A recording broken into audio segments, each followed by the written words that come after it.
کسی نے پوچھا ہے کہ کیا زندہ انسان کے لیے ایصال ثواب کیا جا سکتا ہے یا نہیں؟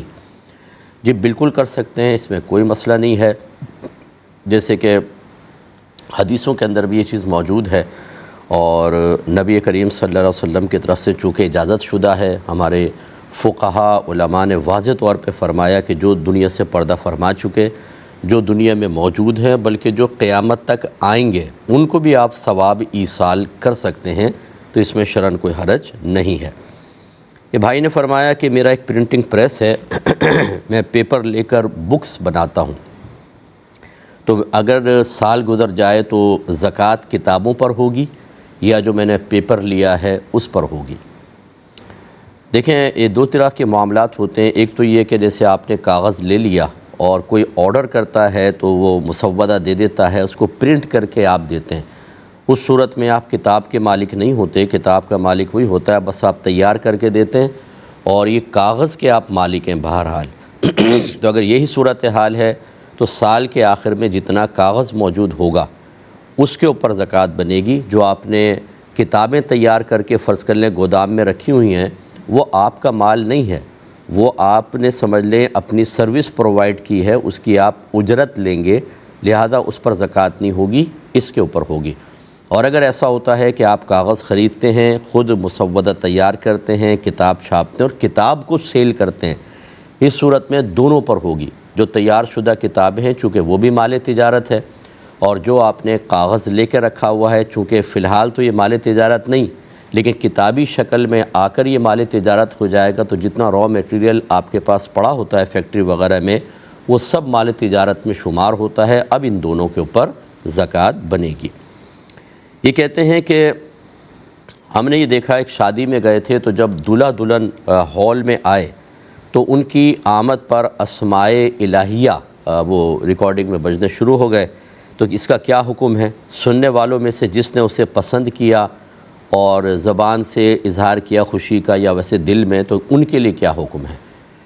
دیکھیں، یہ خلاف سنت ہے اور اس کو مکروہ لکھا ہے، حتیٰ کہ یہاں تک لکھا ہے کہ اگر کوئی معظم دینی آئے، اس کے استقبال کے لیے ذکر الہی کرنا بھی منع ہوتا ہے، کیونکہ ذکر الہی اپنی کی عزت اور اہمیت رکھتا ہے، اور صرف کسی کی آمد کے استقبال کے لیے ذکر الہی کرنا یہ مناسب نہیں ہوتا۔ نعرے وغیرہ ایک الگ چیز ہوتی ہے، لیکن باقاعدہ کچھ ذکر الہی کرنا اس کو منع لکھا ہے فقہاء نے۔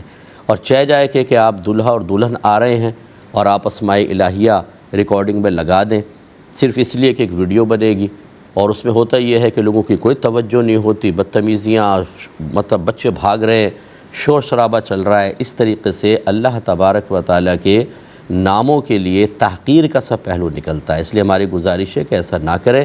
بہرحال اگر کسی نے اس کو پسند کیا تو یہ کوئی ایسا مسئلہ نہیں تھا کہ اس میں حکم کفر متوجہ ہو، احتیاطاً اللہ کی بارگاہ میں توبہ کر لیں، اگرچہ توہین کا، تحقیر کا ان لوگوں کا ارادہ نہیں تھا، لیکن چونکہ ایک مکروہ فعل تھا، اس کی تحسین کی ہے، تو اللہ تعالیٰ کی بارگاہ میں توبہ کر لی جائے، بیسٹ ہے، لیکن کفر وغیرہ کا حکم نہیں ہوگا۔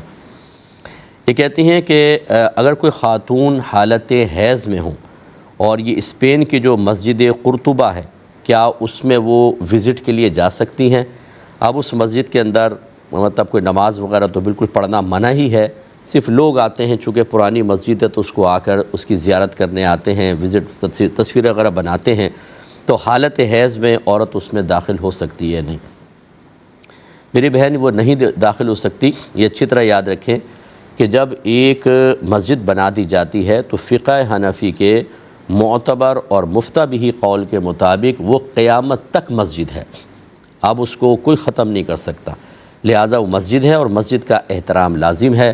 یہ ہمارا مطلب مسلمانوں کا میں کیا اس لفظ استعمال کروں، بس سمجھ لیں ہماری کوتاہیاں ہیں کہ ہم نے بڑے بڑے علاقے اور بڑی بڑی مساجد اپنے ہاتھ سے کھو دیں، کیونکہ ہمارا اتحاد و اتفاق تو ہے نہیں آپس میں، اور اب وہ ڈیکوریشن پیس کی طرح بن گئے ہیں کہ لوگ آ کے خالی وزٹ کرتے ہیں۔ اور بہن نے تو یہ لکھا کہ وہاں نماز نہیں پڑھنا، منع ہے نماز پڑھنا۔ اب دیکھیں، ایک مسلمان مسجد میں جا کے نماز نہیں پڑھ سکتا، لیکن چونکہ جیسے ہم نے بتایا کہ وہ اب بھی مسجد ہے تو اس کا احترام ہوگا، اور نبی کریم صلی اللہ علیہ وسلم نے حائضہ کو، اسی طرح حالت جنابت میں جو جنبی شخص ہوتا ہے، انہیں مسجد میں داخلے سے منع کیا ہے۔ آپ ہرگز داخل نہ ہوں، چاہے دوسری عورتیں داخل ہو رہی ہوں، آپ داخل ہوں گی گناہگار ہوں گی۔ باہر سے ہی آپ پکچر وغیرہ بنا لیں اور بلکہ وہاں پر اللہ کی بارگاہ میں دعا کریں مسلمانوں کی حالت زار پر، اور ایسی جگہ پہ جا کے اس کو تفریح کا مقام نہ بنائیں کہ خالی آپ جا کر دیکھ لیں۔ بہتر ہے کہ نہ ہی جائیں، ہمارا تو دل ہی جلے گا، لیکن بہرحال اگر کوئی جانا چاہے، میں ناجائز یا حرام تو نہیں کہوں گا، لیکن اندر داخل ہونے میں ممانعت ہوگی۔ یہ بھائی نے کہا کہ میں اٹلی سے انہوں نے میسیج کیا، کہتے ہیں کہ ہمارے یہاں بریڈ کو فنگس سے محفوظ رکھنے کے لیے پھپھوندی جو لگ جاتی ہے اس پر الکحل لگاتے ہیں، تو کیا ہم اس کو یوز کر سکتے ہیں کہ نہیں؟ تو ہمارے یہاں ایک عالم دین ہے مقامی، انہوں نے کہا کہ اس کو الکحل لگا کر اس کو بہت زیادہ ہیٹ میں یعنی پکایا جاتا ہے تو وہ ساری الکحل اڑ جاتی ہے، لہذا اب آپ کا استعمال کرنے میں کوئی حرج نہیں ہے۔ کیا یہ مسئلہ صحیح ہے یا نہیں؟ دیکھیں، ایک ہوتا ہے کہ اس کے اجزائے ترکیبی کے اندر یہ چیز ہو، انگریڈینٹس جس کو کہتے ہیں کہ اس میں سب وہ مال مسالہ بنا کر اور وہ تیار کیا، وہ چاہے آپ ہیٹ پہ بھی رکھیں، بہرحال یہ کنفرم نہیں ہوتا کہ وہ الکحل اڑ جائے گا، وہ تو اس کا جز بن جائے گا۔ تو ایسی بریڈ کو اگر دوسری بریڈ موجود ہے تو ہرگز استعمال نہ کیا جائے۔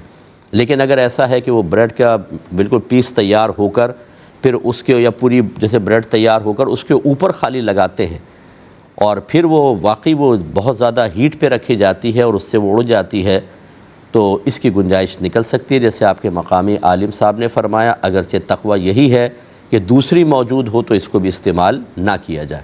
یہ تو وہ ہے کہ جب دوسری موجود ہے، اور اگر دوسری موجود نہیں ہے یا ہے لیکن اس سے بیڈ کوالٹی کے اندر ہے اور اسی کا استعمال بہت زیادہ ہے، تو یاد رکھیں اب آپ اس کو استعمال کر سکتے ہیں، کیونکہ الکحل کی ممانعت پر براہ راست قرآن یا حدیث کی کوئی آیت یا حدیث وارد نہیں ہوئی ہے، اور یہ فقہا نے اس کو منع فرمایا۔ اور فقہا جب یہ دیکھتے ہیں کہ ہمارے رائے کے برخلاف جس کو ہم نے منع کیا تھا کوئی چیز بہت زیادہ لوگوں کے درمیان عام ہو گئی ہے، تو وہ حکم ممانعت کو واپس لے لیتے ہیں۔ جیسے ایلوپیتھک میں بھی تو الکحل ہوتی ہے کف سیرپس کے اندر، اور ہومیوپیتھک میں تو 99% دواؤں میں الکحل ملی ہوتی ہے، لیکن اس کے استعمال کی اجازت ہے، تو جب ضرورت ہو جاتی ہے تو اس کے تحت پھر اجازت ہو جاتی ہے۔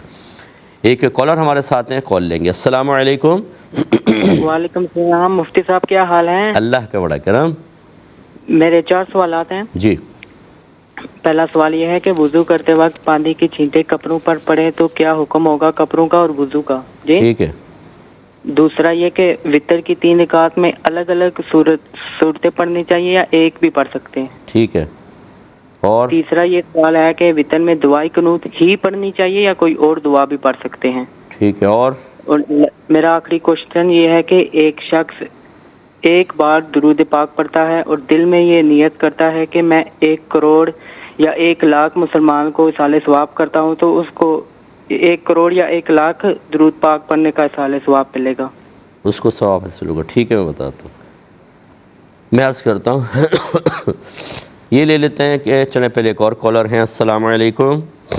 وعلیکم السلام۔ سب آواز آ رہی ہے؟ جی بہن، آ رہی ہے، بولیے۔ جی، میں راولپنڈی سے بات کر رہی ہوں۔ میں نے پوچھنا ہے کہ حیض کی حالت میں عورت قرآن کی دعاؤں اور ترجمے والی سیڑھی سن سکتی ہے؟ قرآنی دعائیں اور کیا؟ ترجمہ اس کا ترجمہ پڑھ سی ڈی میں سن سکتی ہے؟ سی ڈی میں؟ اچھا، سی ڈی میں سن سکتی، جی۔ اور جی، ڈی وی ڈی پہ۔ اور پہلا کلمہ؟ ٹھیک ہے۔ اور پہلا کلمہ ہی صالح صاحب کر سکتے ہیں؟ چلیں، اور میں بتاتا ہوں بہن۔ دیکھیں، جب آپ وضو کر رہے ہوتے ہیں تو آپ کے کپڑوں جو چھینٹے گر رہے ہوتے ہیں اس کو مائع مستعمل کہتے ہیں۔ یہ ناپاک نہیں ہوتا پاک ہے، لیکن چونکہ اس میں نجاست حکمیہ شامل ہوتی ہے۔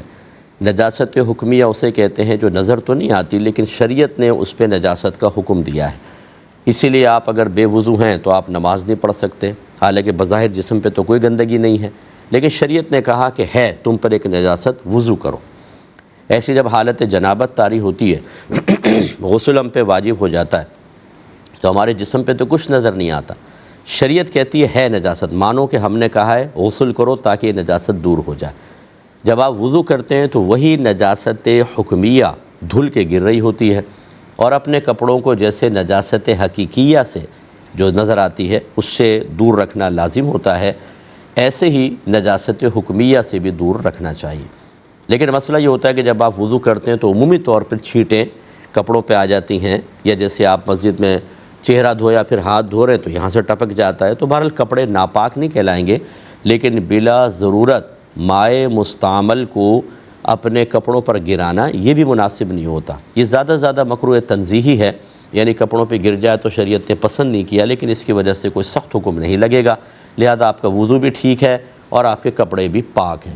بہتر یہ ہوتا ہے کہ ایک تولیہ یا رومال پاس رکھیں، جب آپ چہرہ دھو لیں تو تھوڑا سا اس کو اس طرح صاف کریں کہ ٹپکتے ہوئے قطرات رک جائیں۔ ایسی جب آپ ایک ہاتھ دھوتے ہیں، دوسرا ہاتھ دھویا، پہلے رومال سے اتنا سو کر لیں کہ اب قطرے نہ ٹپکیں، پھر پیر دھوئیں۔ اب آپ کے نہ چہرے سے پانی ٹپکے گا، نہ ہاتھوں سے ٹپک کے کپڑے پہ گرے گا، یہی بہتر ہوتا ہے اور اسی کو آپ فالو کریں۔